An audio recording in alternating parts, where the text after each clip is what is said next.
Hey gamers, if you're looking for amazing Souls-like games to play, then you've come to the right place. So in this video, I'm going to show you the amazing Souls-like games that you must play in this 2026. I know some of you maybe disagree with the ranking, but that's okay. All I know, this game is amazing. But before we go into the list, I want to give you a recommendation for buying games in this 2026. Before we go into the list, I want to tell you about my favorite place to buy games, and that's Instant Gaming. Instant Gaming is an awesome site for grabbing games at great prices. Not only they always have fantastic discounts, but also they running giveaways you won't want to miss. Seriously, these deals are hard to beat. Where else are you going to find prices this good? Why pay full price when you can grab the same game for way less, right?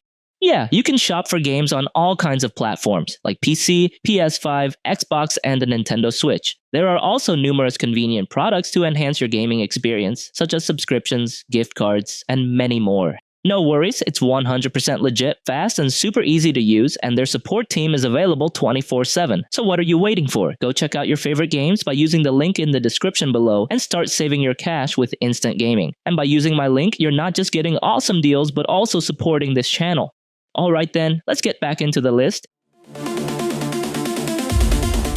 Mortal Shell 2. This game straight up takes risks, ditching stamina entirely, and the result, combat that's more aggressive, faster, and way more unhinged. This is easily the biggest, most noticeable change. With no stamina bar, you're not constantly thinking. Attack, dodge, counter, repeat. It feels closer to Bloodborne, but still keeps that heavy, deliberate Mortal Shell weight. The shell system is back too, but now it's way more flexible. It's not just about swapping bodies anymore, it's about playstyle. Some shells reward pure aggression, others lean into weird skill setups, and some even encourage switching shells mid-fight to chain abilities together. Sure, not everyone's gonna love the removal of stamina. Some people say it makes the game feel too fast, too arcadey, but Cold Symmetry played it smart. They included options for players who still want a more classic Souls-like experience.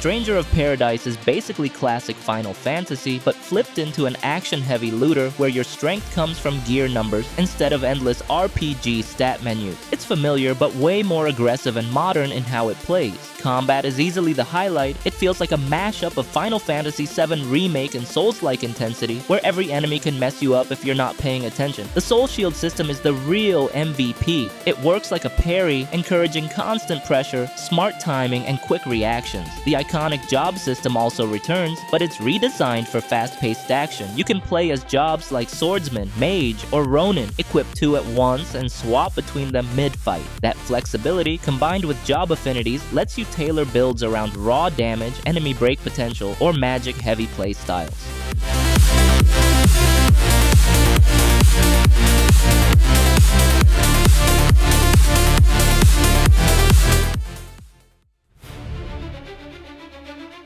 The Surge 2 is one of those Souls-like games that actually feels different. Yes, it's not your typical medieval fantasy stuff. This one leans hard into robots and nanotech sci-fi vibes. What really makes it stand out is the limb targeting system. You can lock onto an enemy's head, arms, legs, or body. You want to kill them fast? Go for the unarmored parts. Need loot and crafting materials? Focus on specific limbs and chop them off. The risk-reward is on point. The longer you stay in the fight, the better the rewards, but the danger ramps up too. Then there's the implant and armor system. Everything runs on core power, so you can't just equip the strongest armor and stack every buff. You want a tanky build? You'll have to give up some useful implants. Want to go full parry/deflected god? Say goodbye to heavy armor. There's no difficulty slider here. The game lets you set your own difficulty through your build choices.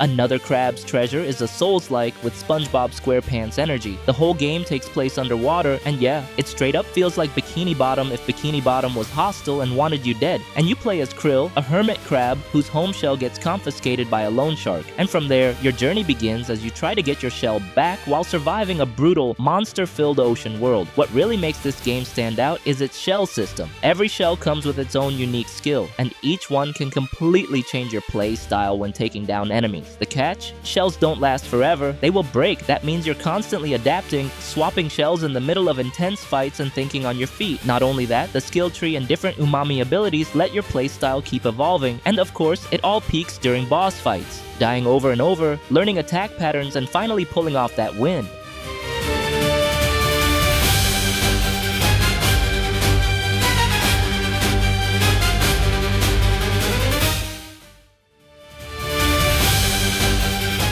Star Wars Jedi Survivor is the sequel to Fallen Order and nails everything we loved about the first game, while cranking up the features and making the gameplay even more hype. The story still picks up with Cal Kestis 5 years after the first game. It's darker than before, but still hits those classic Star Wars feels with some heartwarming moments. Combat in Survivor is next level now. You can switch between 5 lightsaber stances: single, double-bladed, dual-wield, crossguard, and even blaster. Each stance has its own skill tree, and you can swap them on the fly depending on the situation. It's still got those Souls-like vibes, but way faster and more fluid. You can go full-on brute force, or get creative with force tricks, like yanking shields off enemies and throwing them back. Jedi mind tricks add a nice tactical layer, yes, keeping fights dynamic. Even though it's inspired by Souls games, Survivor is actually super approachable for newcomers, making it a solid entry point if you're curious about the genre.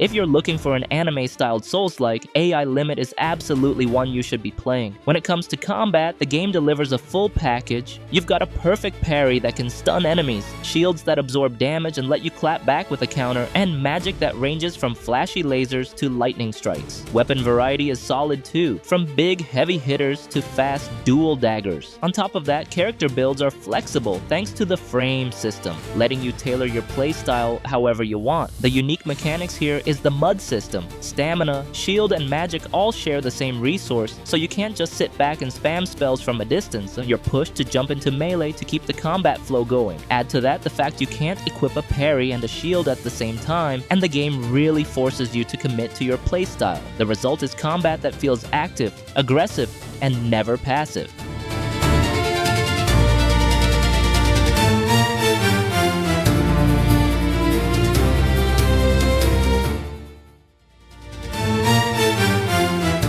If you've played Remnant from the Ashes, then Remnant 2 is the game that you should play. This isn't just a sequel that's bigger for the sake of it. It refines and upgrades everything with real intent, turning it into one of the most addictive and well-crafted looter-shooter Souls-likes you can play right now. What really makes it shine is how it blends Souls-like design, Borderlands-style looter shooting, and modern co-op shooter vibes into one package that's surprisingly fun to play with friends. The shooting feels tight and responsive, movement is quick and fluid, dodging and positioning actually matter, and every encounter feels like a constant rhythm of firing, evading, and managing your skills. You start with a pretty simple loadout, but before long you're swimming in weapons, mods, skills, and classes that keep the gameplay evolving. Even after dozens of hours, the combat still feels fresh and never repetitive.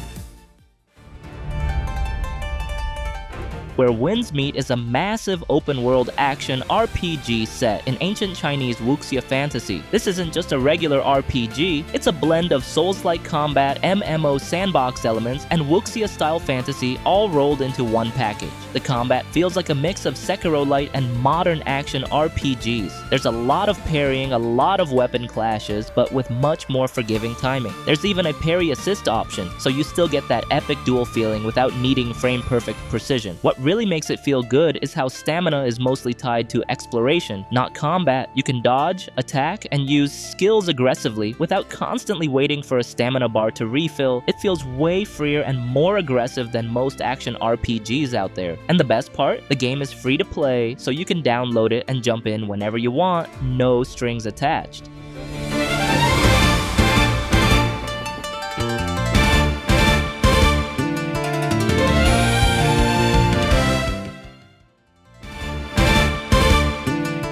Blasphemous 2 is living proof that 2D Souls-likes can be insanely addictive. If you've never played the first game, you really should. But what I want to highlight here is the biggest change.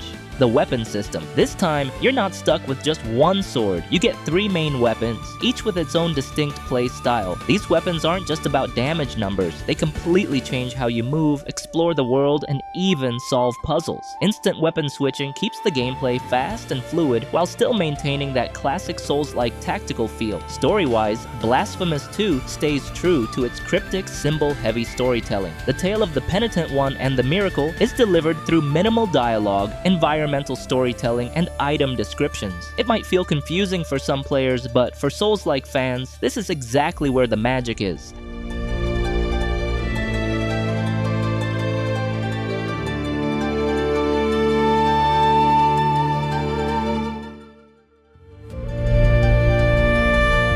Besides Blasphemous 2, Nine Souls is easily one of the best 2D Souls-like games you can play right now. It's a 2D action Souls-like that's clearly inspired by Sekiro, which is all about parrying. Timing is everything. A perfect parry means 0 damage, but even a slightly missed parry still gets some forgiveness through an internal damage system that slowly heals over time. So yeah, the game is tough, but it's fair. Every successful parry also builds chi, which you can use to slap talismans onto enemies and then blow them up for big damage. It makes combat feel fast, rhythmic, and insanely satisfying. On the exploration side, Nine Souls is full-on Metroidvania. The world branches out from a central hub, and progression is tied to unlocking new abilities rather than just finding keys. The level design is tight and challenging, but checkpoints are generous enough that it never feels cheap. So if you're curious to play 2D Souls-like, this one worth a try.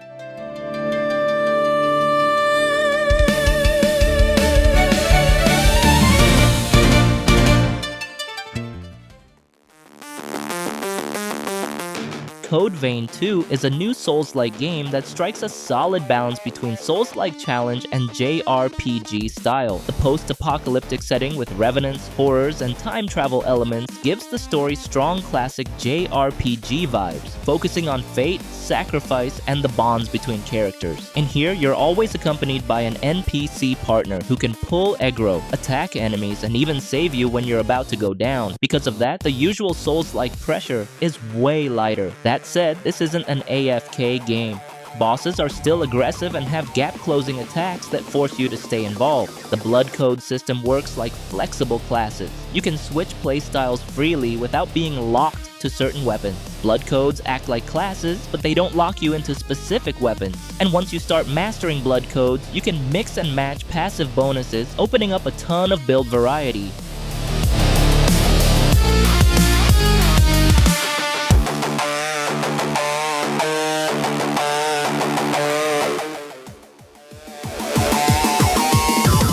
If you're a fan of Souls-likes, you've probably heard of Lords of the Fallen. This game has been a hit since 2014, and the 2023 version had everyone falling in love all over again. Now, with the version 2.0 update, the gameplay is smoother, faster, and just plain more fun. The combat in this game is straight up awesome, with the new update now makes combat even faster, more responsive, and way more fluid. It really feels like you're in total control of your character. There are also tons of modifiers you can tweak to set the difficulty exactly how you like, kinda like the skull system in Halo. The UI also got a fresh upgrade. It's clean, easy to read, and makes the whole experience feel polished. If you haven't jumped in yet, now's the perfect time to dive into this world.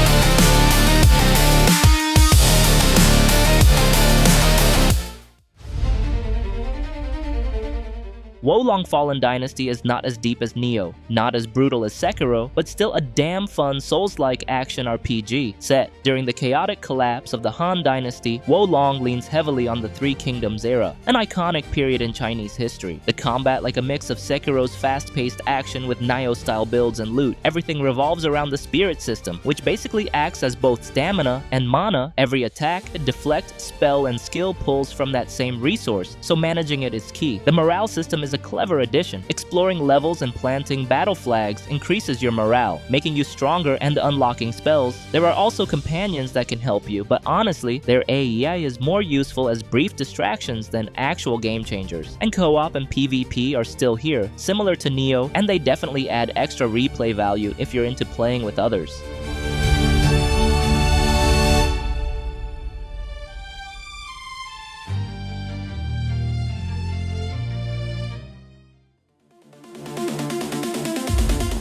Wuchang Fallen Feathers might not be a brand new release anymore, but after spending time with it, I can confidently say this is one of the most enjoyable and well-designed Souls-likes out there. You have multiple weapon types, each with unique moves and special skills, along with spells and powerful discipline attacks that can completely change the flow of battle. The key mechanic tying everything together is Skyborn Might. You build it by attacking, chaining combos, or perfectly dodging at the right moment, and because blocking is limited, movement and timing become even more important. Every successful dodge feels meaningful, and landing a powered-up attack after a clean evade is incredibly satisfying. It's one of the few Souls-likes where losing rarely feels cheap. You usually understand why you died and what you could do better next time.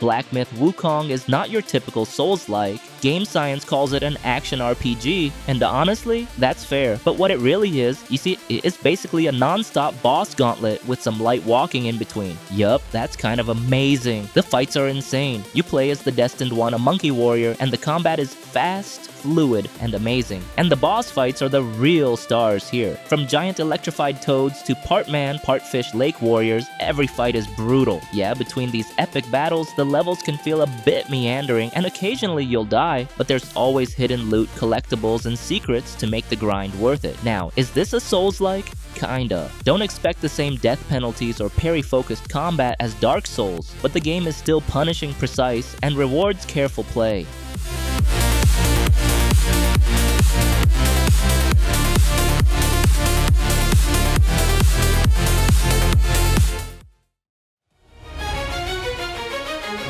Stellar Blade is a Soulslike that's equal parts stylish combat and then fan service. You play as Eve, a scantily clad warrior with a drone buddy, fighting to reclaim a post-apocalyptic Earth from monstrous invaders. Combat, though, is where Stellar Blade shines. It's a hybrid between Souls-like timing and Devil May Cry style, with perfect parries, gorgeous kill animations, perfect dodges, time slows, and you get a chance to rip through enemies like a true badass. It's satisfying and so fun once you get the timing down. And don't worry if you're not a hardcore Souls fan. The game is forgiving without being boring. Camps are frequent, XP isn't lost on death, and checkpoints are everywhere. This design allows you to focus on the fun, perfecting combat flows, chaining beta abilities, and mastering Eve's blade. Yeah, but the most player wanted to play this game because of fan service.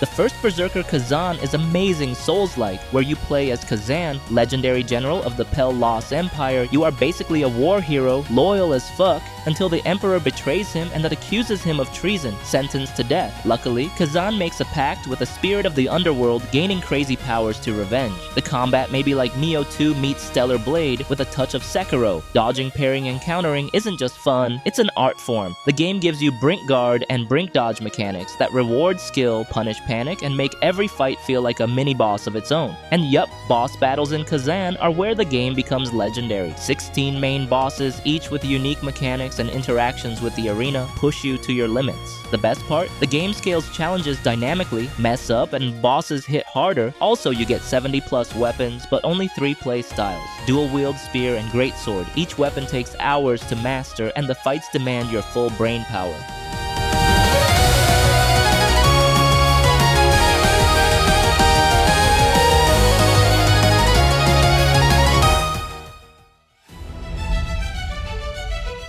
Sekiro Shadows, Die Twice, is an exceptional journey for anyone craving a challenging combat. Playing as Wolf, a lone shinobi navigating a war-torn Japan, the game leans hard into precision combat, vertical exploration, and rich world building. The katana feels powerful, the moves flow beautifully, and bosses provide thrilling, high-stakes encounters that push your reflexes and strategy to the limit. Seriously, the game stays exciting by shaking things up with prosthetic gadgets, skill arts, and fast vertical movement. The grappling hook lets you fly across rooftops and cliffs like a true shinobi, while your mechanical arm opens up a bunch of creative ways to control and punish enemies. You don't get flooded with weapon choices like in other Souls-likes, but that's the point. The depth comes from mastering timing, smart tool usage, and adapting your approach to every single fight.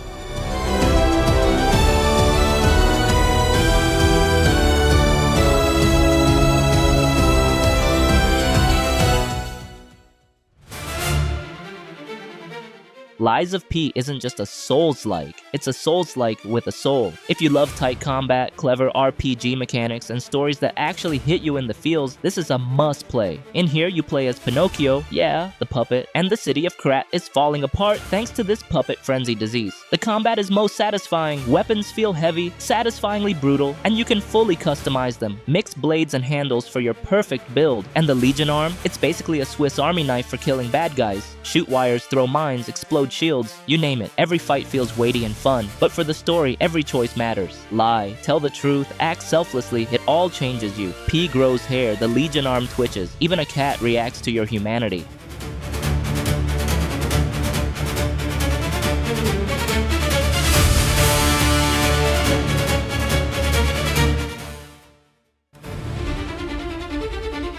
Nioh 3 isn't just another sequel, it's a full-on evolution of the series. Team Ninja has taken the already incredible formula from Nioh 2 and shaken it up in ways that make this the most exciting entry yet. Now we get sprawling open-world battlefields spanning multiple eras of Japanese history: Edo, Heian, Bakumatsu, even ancient times. The real game changer is the introduction of Ninja mode alongside the classic Samurai mode. Samurai mode sticks to the series' roots. Careful stamina management, stances, and defensive play. Ninja mode, pure chaos in the best way. Fast attacks, less stamina management, and new ninjutsu skills make you feel like an unstoppable whirlwind of death. Switching between modes on the fly keeps combat fresh and lets you tackle bosses your way, whether it's measured precision or wild aggression.